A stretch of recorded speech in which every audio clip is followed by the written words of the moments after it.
Hi there! So today I wanted to make a video about products that I am just so glad I didn't buy for one reason or the other. So I know with all the makeup products coming in, especially by Colourpop, but it's really hard to say no, and it's really hard to step back and kind of analyze what you want to add to your collection. And I mean, I'm not perfect, and I have been working on this okay, let's be honest, I'm still working on it. And it's really hard. And sometimes I will tell myself, okay, just wait a month or 2 or 3 or even a couple of weeks and just kind of sleep on it. And don't see something, add it to your cart, and then regret it later. Because I've decluttered so many items just for that reason, because I dove in too soon. So I wanted to go ahead and put a collection together and mostly just pat myself on the back for not buying them. But either way, you can watch this for fun, but I hope that my intention is clear, that you as a consumer should maybe think about your purchases a little more. And I know it's easier said than done, but either way, it's something that I'm practicing, and I feel like a lot of people are too. You have your project panning and you have your anti-haul videos, which when I get the urge to shop, I like to revisit those videos and watch them and just think, yeah, I don't need something like that. So hopefully this helps you out as well. If anything, I hope it entertains you. So let's go ahead and start. So this is really eyeshadow palette heavy because that is my weakness. So we will go ahead and start and you'll see what I'm talking about. First off, we'll talk about the Urban Decay Elements eyeshadow palette. It was past the 2018 holiday release and I wanted this so badly. I really like Urban Decay. A lot of the YouTubers that got this as PR really liked it. Even people who bought it for themselves really liked it. And what stopped me, I think, was the packaging. And it was really big, and it was at the time being compared to the BH Cosmetics Zodiac palette. So I figured since I already had that one that maybe I should just hold off for a little bit. So then after the holidays, it actually went on sale for some ridiculous amount of money, and I was so close to purchasing this. It was added to my cart, and then I took it out, and then it was added to my cart, and I slept on it. I kept thinking about it, and then I would see swatches. And sometimes I like to stare at the swatches just so I, can take the packaging out of my head and just see, okay, if I wanted to make a look with those kinds of colors, what else in my collection do I own that would suffice? So ultimately, obviously, I didn't purchase it, and I'm really glad that I didn't, and I'm honest to goodness proud of myself for not doing it, because I love a good sale, and I love makeup, and I love when good makeup is on sale. And I'm sure that this eyeshadow palette is still wonderful quality, but I'm really glad that I didn't buy it because I didn't need it ultimately. Next up, we'll talk about another holiday palette, and this was the Too Faced Gingerbread palette.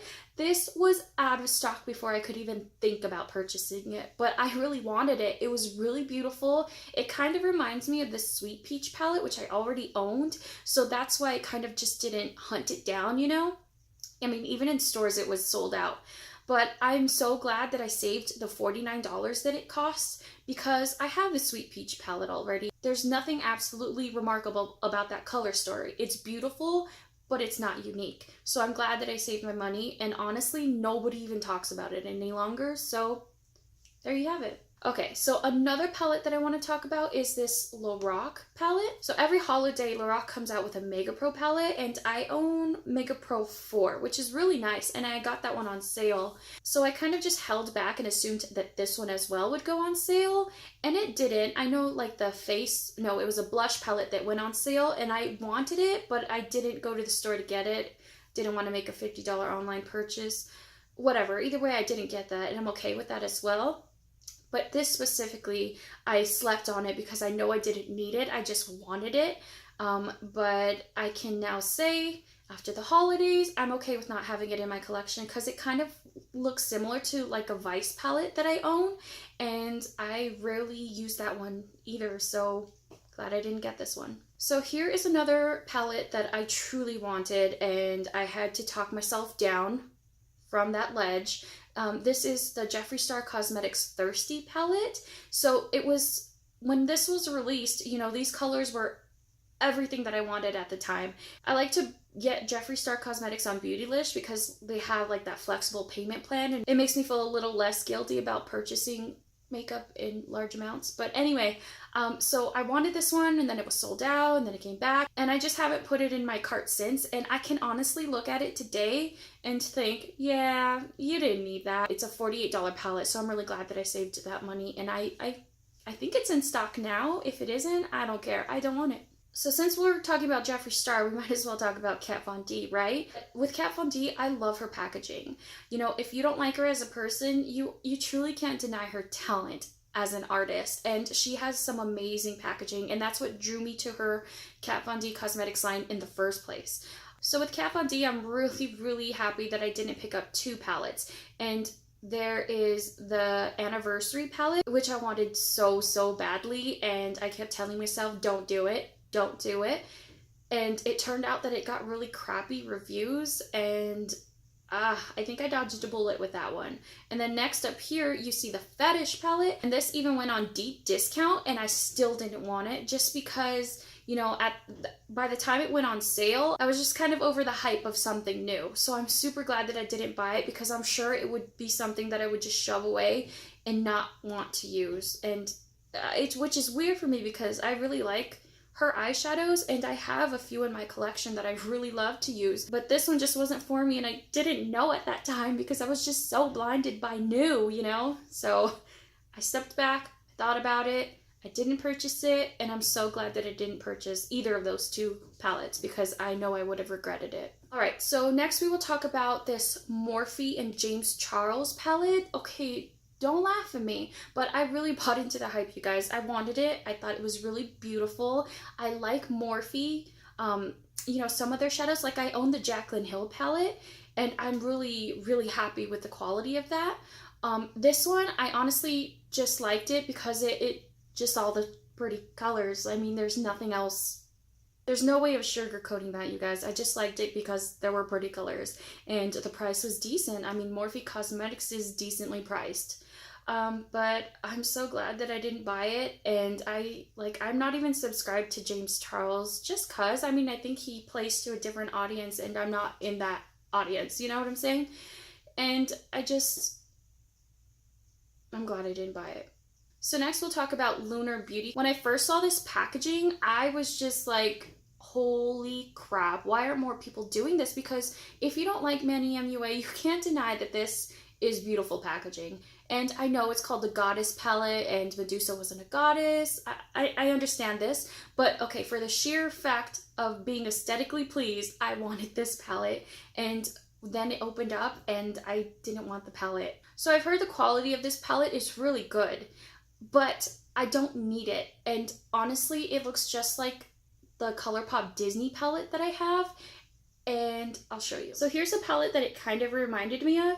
I know it doesn't have like that pop of blue or whatever, but you still have all the neutral colors that are in that palette, and I don't need it, especially for the price that it's at. Like it's let's see, it's a $48 palette, guys, and I know that I just wanted it for the packaging, so I'm really glad that I slept on it and I thought about it, and I don't regret the fact that I didn't pick it up.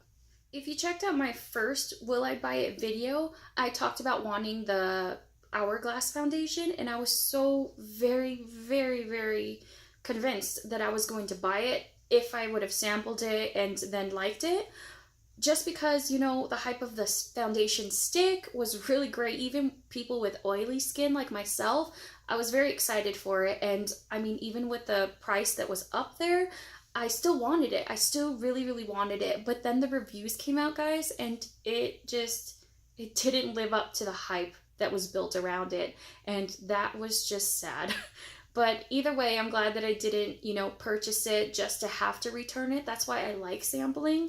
And I'm really glad that I waited. And I know a lot of people were disappointed as well. So I mean, it just happened. So I might as well throw in the fact that there were 2 other foundations that I'm really glad I didn't pick up because they got really bad reviews and just didn't live up to the hype. So I'll run through them quickly. It's the Beautyblender foundation. So all the weird shades that it came in aside, it was just a really hyped up foundation, and I'm glad I didn't buy it. Also, the Colourpop foundation, I don't know who that worked for, but majority of the people it didn't work for, and I know that it's a really nice price. I think it was like $12 or something, but I'm very glad that I didn't buy it when I felt the urge to buy it, because I think I would have regretted it and not been able to return it.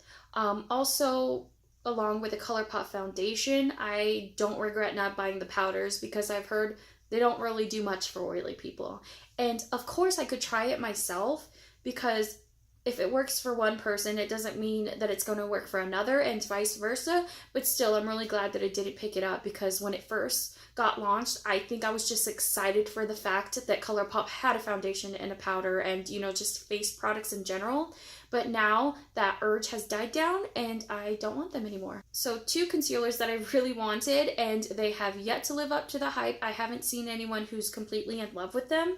And that's the Fenty Beauty Concealer and also the Milani Concealer. So both of these promised some really decent coverage, and you know, one is more expensive than the other, but still both of them were kind of just like wah. And when you have so many other great concealers like I feel that I do in my collection, you know, you just don't want to make room for a meh kind of product. So this last missed opportunity is going to be the lucky bag of this previous year of 2018, and I am really relieved that I didn't pick this up. Well, honestly, I couldn't pick it up because it sold out within minutes and it was ridiculous. So I didn't want to play that game, and I guess I didn't try hard enough, to be quite honest, but I wanted it nevertheless.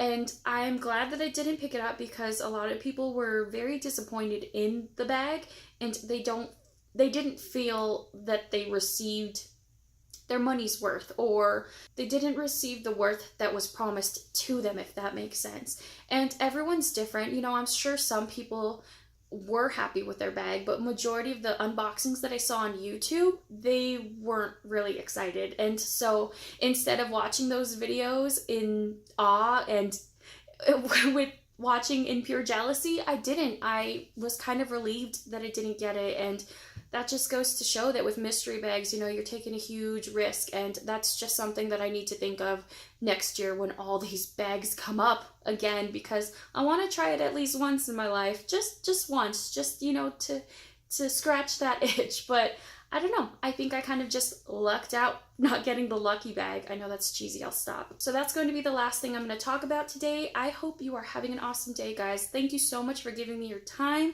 and I hope that you feel the urge to subscribe while you're here. If anything, I hope you had a great time listening to me yap, and don't forget to stay kind and be awesome, and I will see you in the next one, guys. Bye!